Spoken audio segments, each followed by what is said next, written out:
Today I want to talk to you about online therapy versus in-person therapy. There's a great debate over which is better, which is easier. Obviously online can be more accessible sometimes.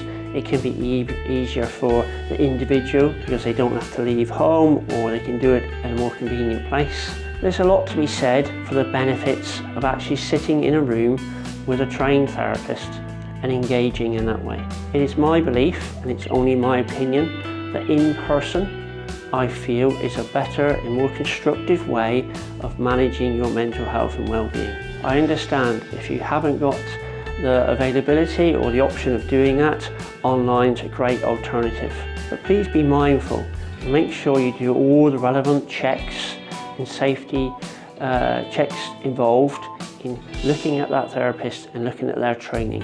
When you're in person, you can convey a lot more. You get that relationship, you can convey that trust, and the therapist is able to pick up more on the emotional responses and support you in a more constructive way should there be any emotional responses with yourself. There's lots of great information, and obviously you've got to do what's right for yourself.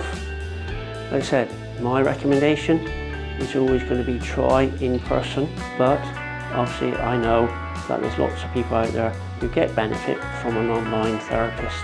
One benefit with online is that you may be able to access somebody, a specialist who isn't in your area, so you may be able to access their services easier and obviously via the internet. But please ensure that you do all your checks and make sure you get the appropriate person for you. Thanks.